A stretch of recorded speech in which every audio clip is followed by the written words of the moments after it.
Assalamualaikum dan salam sejahtera. Saya Nazri Kaha. Ini analisis Awani dan kita sibuk mengeluh. Kita merasakan musim kering pada tahun ini begitu berbeza dengan musim-musim sebelum ini pada tahun-tahun lalu dan sebagainya. Sebahagian sudah pun dikenakan catuan air, sebahagiannya sudah berminggu tiada orang kata mendapat bekalan air yang sempurna. Manakala sebahagian pula masyarakat di sebelah negara kita di Sabah misalnya baru saja mengalami banjir besar di Beaufort dan Kota Marudu misalnya. Begitu juga bukan jauh kita lihat 2 bulan lalu kita lihat sebahagian daripada Semenanjung terutamanya di Pantai Timur, Kuantan tenggelam, Kemaman tenggelam akibat banjir besar. Apakah yang kita boleh lihat fenomena global cuaca pada hari ini? Adakah ia orang kata pun satu perubahan biasa ataupun satu perubahan iklim yang perlu kita adaptasi dan juga adakan mitigasi yang lebih baik? Pada minggu lalu Setiausaha Kerajaan Negara Amerika John Kerry misalnya mengungkapkan di Jakarta mengatakan perubahan iklim yang berlaku pada hari ini di peringkat global merupakan ancaman yang besar. Ia lebih kurang setaraf dengan ancaman keganasan yang berlaku di kebanyakan negara. Bagaimana dunia perlu ataupun react ataupun bertindak tentang ancaman ini, kerana kita perlu bekerja dari sekarang untuk kita mengurangkan impak yang lebih parah pada masa akan datang, lebih-lebih lagi generasi anak cucu kita yang akan mewarisi bumi yang sama yang kita pijak pada hari ini. Jadi untuk kita bincangkan perkara ini, bagaimana kita memahami perubahan iklim, saya membawa satu perspektif yang lebih besar pada malam ini untuk kita faham mengapa perkara ini berlaku. Bersama saya pada malam ini yang berbahagia Profesor Dr. Fridolin Tajudin Tangam, Naib Pengerusi IPCC WG1 ataupun Working Group 1 dan juga pakar klimatologi Fakulti Sains dan juga Teknologi Universiti Kebangsaan Malaysia. Tak asing lagi bersama Isra ini banyak kali, tetapi beliau saja sibuk seringkali berada di luar negara menghadiri persidangan dan juga workshop-workshop berkaitan dengan iklim. Prof, kita sedia maklum laporan ataupun panel perubahan iklim bangsa-bangsa bersatu tentang status perubahan iklim sudah pun dikeluarkan oleh kumpulan Prof pada September tahun lalu. Jadi apa yang terkandung dalam laporan ini, saya pastinya ditunggu-tunggu oleh pakar-pakar klimatologi dan sebagainya. Begitu juga rakyat kebanyakan di bawah sana memahami adakah benar-benar perubahan iklim ini sedang berlaku melanda dunia, Prof? Ya, Cik Nazri ya. Pertama sekali saya ucapkan terima kasih kerana menjemput saya ke program analisis Awani ini, dan tajuk yang kita bincangkan pada malam ini agak menarik ya. Menarik kerana kita sekarang ni berhadapan dengan masalah yang sekarang ini sedang berhadapan dengan masalah berkaitan dengan iklim. You menyebut di kawasan Semenanjung Malaysia ni kita kemarau. Di Sabah Sarawak pula, terutama di pedalaman Sabah mengalami banjir baru-baru ini. Sebenarnya ini adalah satu fenomena yang sama, cuma di Sabah banjir impaknya, di tempat kita kering. Dan fenomena ini kita panggil sebagai fenomena ayudan Madden-Julian. Tetapi fenomena ini bukanlah akibat daripada perubahan iklim, walaupun kemungkinan dia dipengaruhi oleh perubahan iklim itu, suhu yang meningkat. Tapi ini semula jadi sebenarnya. Semula jadi. Fenomena yang semula jadi saban tahun. Kekerapan dia sebenarnya dalam 20 hingga 60 hari sekali dia berlaku. Tetapi yang menarik ini, sebelum itu lebih menarik, kita dapat cuaca yang agak sejuk di Kuala Kera tak pernah berlaku. Itulah iklim, Cik Nazri ya. Itu iklim, dan kita faham ada kajian-kajian terdahulu menunjukkan bahawa tamadun dulu-dulu musnah kerana perubahan iklim dulu-dulu. So begitu pentingnya iklim itu kepada kehidupan manusia. Jadi tadi you bercakap tentang laporan IPCC itu.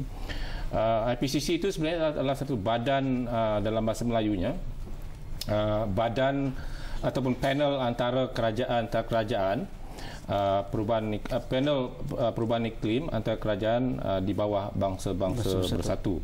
Jadi setiap 6 tahun, 7 tahun ia akan mengeluarkan satu laporan penilaian apakah status perubahan iklim itu. Jadi laporan yang kali ini adalah laporan yang kelima Yang ini laporan yang kelima laporan kelima dan yang dipegang ini agak nipis kerana ini adalah dia punya ringkasan untuk pembuat polisi.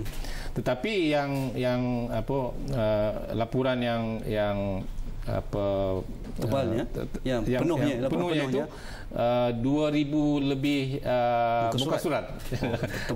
Tebal dan juga level dia punya arah saintifik itu inilah. Ini semua orang boleh faham. Jadi apakah statusnya? Kalau mengikut laporan ini, perubahan iklim itu memang berlaku, sedang berlaku, dan ia berlaku kerana kegiatan manusia. Kerana manusia dengan pembangunan yang semakin rancak di negara-negara membangun, di negara yang sudah membangun, pembebasan gas-gas rumah hijau ni berterusan dan jika ini berterusan, dapatan dari penyelidikan sains yang dimuatkan dalam laporan panel bangsa-bangsa bersatu ini akan menyimpulkan bahawa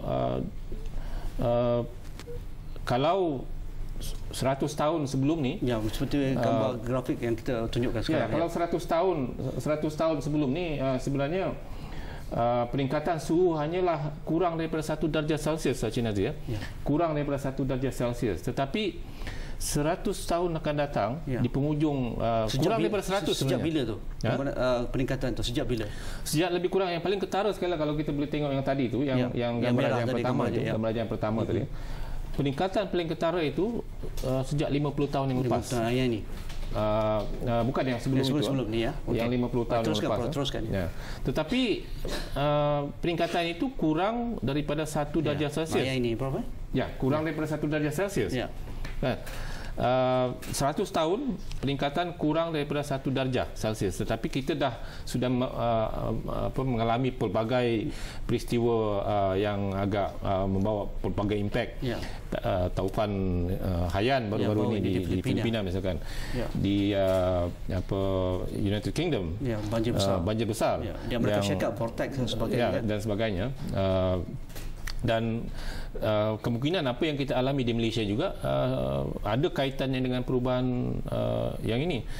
Tetapi yang paling menakutkan sekali, Cik Nazri, adalah 100 tahun akan datang, sekiranya kita tidak melakukan sesuatu, kita tidak mengekang pembebasan gas rumah hijau ni. Kita maksudnya bukannya Malaysia saja, satu dunia di bumi ini. Kalau negara-negara di seluruh dunia ini tidak bekerjasama mengekang pembebasan gas rumah hijau ni, yang menyebabkan bumi itu memerangkap haba itu makin panas, maka peningkatan suhu itu diundurkan 5 hingga 6 darjah Celsius. Begitu tinggi sekali. Jadi kurang 1 darjah 100 tahun sebelumnya, 6 darjah ke depan. Lompatan lebih daripada 200-300%. Okey, Prof. Kalau ungkapan John Kerry di Jakarta mengatakan mereka mengakui Amerika Syarikat antara penyumbang terbesar pelepasan gas rumah hijau, lebih kurang sama seperti negara-negara seperti Jepun dan juga China dan juga Eropah, tetapi akhirnya Amerika Syarikat juga mengaku ini adalah isu global dan mereka menganggap sudah sampai masanya masyarakat dunia bersatu, biarpun banyak negara tidak rectify tentang isu perjanjian protokol Kyoto dan sebagainya. Tetapi apa yang boleh kita lakukan dan apa yang termaktub dalam laporan terbaru ini? Kita rehat dahulu, jumpa lagi selepas ini.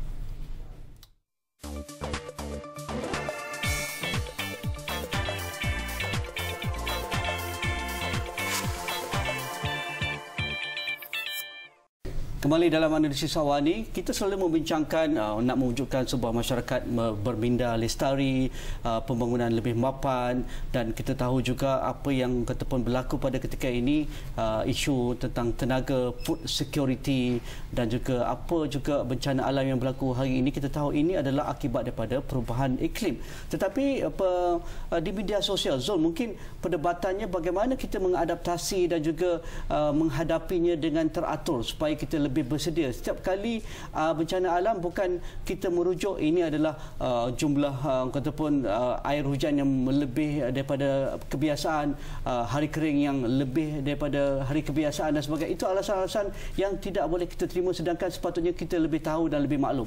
Zul. Haji, betul mengenai perkara itu, kerana banyak informasi sebenarnya mengenai global warming ataupun masalah global ini ada di garis masa Twitter ataupun di video-video di YouTube khususnya. Dan saya ingin menarik perhatian mengenai informasi-informasi yang dikongsikan ini, di mana kalau ramai juga sebenarnya yang tak pasti bagaimana pemanasan global ini berlaku, kerana tak guna kalau kita cakap mengenai perkara ini tapi kita tak dapat visualkan dengan menarik. Dan apa yang penting, apa yang saya nak kongsikan pada hari ini ialah bagaimana video dari How GW Works yang diterbitkan Julai tahun lalu memudahkan orang ramai untuk lebih memahami punca pemanasan global. Secara asasnya video ini menerangkan bahawa pemanasan panas terik dari sinar matahari tidak diserap dan kekal di bumi kerana gas rumah hijau yang dikeluarkan akibat aktiviti manusia dan sebagainya. Yang peliknya, How GW Works tidak membenarkan sebarang komen ataupun diskusi mengenai video ini. Mungkin juga ramai saintis yang tidak percaya dengan gas karbon dioksida dan juga gas rumah hijau adalah punca kepada pemanasan global. Ini dapat kita saksikan dalam dokumentari seperti The Great Global Warming Swindle dan juga The Greenhouse Conspiracy. Dalam dokumentari itu, saintis mempertikaikan teori pemanasan global adalah hasil dari kegiatan manusia dan juga gas rumah hijau. Ada juga yang mempertikaikan kes ini kerana saintis yang mahu menjalankan kajian menentang teori pemanasan global disekat dana dan sebagainya. Itu perdebatan-perdebatan yang berkaitan dengan perkara ini. Dan saya rasa, Haji, dalam konteks kita dalam masyarakat yang lebih menyeluruh, dokumentari-dokumentari yang seperti yang pernah diterbitkan dan dinaratifkan oleh Leonardo DiCaprio satu ketika dahulu, ataupun pendedahan yang dilakukan menerusi dokumentari Inconvenience Truth oleh Al Gore satu ketika dahulu, membuka mata banyak pihak mengenai pemanasan global ini. Dan ini adalah satu strategi kempen yang saya rasa perlu diadakan dari masa ke semasa, kerana kalau kita lihat gambar-gambar, kita lihat visual-visual yang cukup ekstrim itu, mungkin menyiapkan kita dan juga menyediakan kita dengan informasi-informasi untuk lebih bersedia dan juga memahami perubahan ini secara menyeluruh, Haji. Terima kasih, Zul. Itu dari sudut popular culture, fiction dan juga penerbitan filem dan juga dokumentari yang mampu membawa manusia berfikir tentang isu ini adakah real ataupun mainan saintis dan sebagainya. Tetapi saya rasa laporan ini yang Prof berada dalam panel ataupun wakil bangsa-bangsa bersatu tentang perubahan iklim ini, apa kandungan utama laporan pada tahun ini? Cik Nazri, saya dengar komen daripada Cik Zul tu seolah-olah komen daripada apa yang dipanggil climate skeptic tapi itu memang wujud pada realitinya climate skeptic ni ada wujud dan di zaman demokrasi ini memang ada yang selalu berpandangan lain daripada yang tetapi laporan ini sebenarnya adalah laporan bukan ditulis oleh seorang dua orang tetapi dia sebenarnya adalah cedokan ataupun assessment, penilaian daripada apakah ada di jurnal-jurnal saintifik dan sebagainya, dan kemudiannya disimpulkan dijadikan report sebegini laporan sebegini, dan prosesnya di situ amat rumit dari satu stage, dari satu aras ke satu aras, sehinggalah laporan ini siap. Dan kalau dikatakan bahawa berlaku konspirasi untuk supaya report laporan ini sebegini rupanya, sebenarnya tak mungkin. Pengalaman saya dalam kumpulan satu ini, assessment ataupun penilaian, kaedah penilaian itu amat transparent, strict dan sebagainya. Jadi tapi yang paling penting sekali ini sebenarnya bukan kita mempertikaikan, tetapi ke mana arah tuju kita sebenarnya. Itu yang kita nak bawakan, bagaimana masyarakat bersedia tentang hal ini. Hasil daripada laporan ini terutamanya di bahagian sebelah sini di peringkat Asia Tenggara misalnya, termasuk negara kita Malaysia, kita sudah pun melihat taufan Haiyan membadai Tacloban dan juga kepulauan Filipina yang begitu dahsyat sekali. Biarpun Filipina kita tahu negara yang vulnerable dengan pelbagai bencana alam, tetapi Haiyan membadai dalam konteks yang berbeza. Begitu juga letupan gunung berapi di sepanjang Pulau Jawa dan juga Sumatera begitu berbeza juga. Dan kali ini kita lihat waktu kering itu begitu orang kata pun agak ekstrim berbanding tahun-tahun yang lalu. Jadi dapatan daripada orang kata pun jawatankuasa ini tentang negara kita dan juga Asia Tenggara keseluruhannya. Asia Tenggara adalah satu rantau yang boleh dikatakan terdedah banyak kepada perubahan iklim, terutama negara-negara seperti negara Filipina, Vietnam, di mana kebolehan untuk beradaptasi itu masih agak rendah. Jadi oleh kerana itu mereka agak darjah kemusnahan itu lebih tinggi, lebih dalam besar, bahasa Inggeris panggil vulnerability, lebih tinggi berbanding dengan negara-negara maju. Amerika misalkan pernah mengalami taufan yang besar-besar, tetapi mereka boleh bangkit dengan cepat. Resilient. Dia punya resilient itu tinggi kerana mereka negara maju. Tetapi ironinya di sini adalah walau negara sekecil mana pun, kalau dia terdedah kepada impak perubahan iklim ini, maka dia akan terdedah walaupun dia tidak mengeluarkan gas-gas rumah hijau ni sebenarnya. Tadi Cik Nazir ada menyebut tentang pernyataan yang dibuat oleh setiausaha John Kerry. Katanya seolah-olah mengakui bahawa perubahan iklim setaraf dengan bahaya keganasan terorisme. Saya melihat ini sesuatu yang baik kerana kalau mengikut apa yang kita faham tentang Amerika ini, tidak ada komitmen yang jelas sebenarnya. Track recordnya tidak berbaik, tetapi dengan pernyataan ini kita berharap bahawa Amerika lebih sedar dan komitmennya di situ untuk membawa negara yang lain-lain ini bersama. Prof, kita perlu rehat yang kedua kerana kita tahu juga impaknya bukan sedikit. Kalau tahun lalu banjir besar berlaku di Thailand dan begitu juga di Vietnam, mengakibatkan tanaman padi musnah, dan Thailand antara negara pengeksport beras terbesar di dunia. Negara kita juga termasuk pengimport beras daripada Thailand, mengakibatkan kita rasa tak selamat ketika itu kerana simpanan beras kita berkurangan dan kita bukan boleh dapat menampung dalam permintaan domestik kita kerana kita tak mampu mengeluarkan lebih banyak. Ini adalah impak kataupun perubahan iklim. Tapi bagaimana kita mengadaptasinya dalam konteks itu? Kita rehat dahulu, jumpa lagi selepas ini.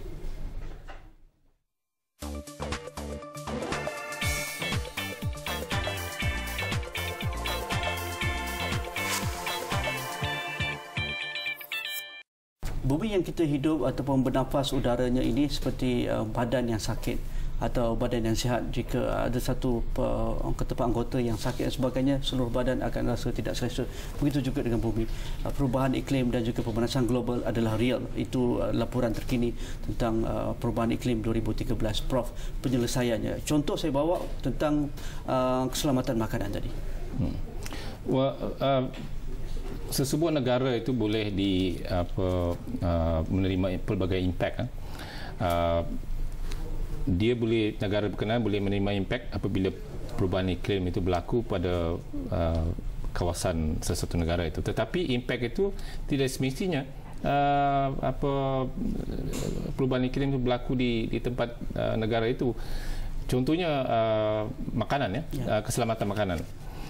Kalau sesuatu negara itu tidak boleh mengeluarkan makanannya sendiri dan bergantung pada negara lain, apabila berlaku perubahan iklim ini di negara berkenaan yang mengalami banjir, mengalami kemarau dan sebagainya, secara tidak langsung negara itu juga akan mengalami impak. Contohnya negara Malaysia sebenarnya. Negara Malaysia beras misalnya, bekalan beras kita banyak bergantung pada negara-negara seperti Thailand, Vietnam. Dan apabila berlaku banjir besar di Thailand misalkan ataupun kemarau di Vietnam, kita akan mengalami impak yang sama di masa akan datang. Dan pastinya Cik Nazri masalah keselamatan makanan ini bukan sahaja dari aspek perubahan iklim. Apabila 2-30 tahun akan datang, populasi meningkat, demandnya meningkat.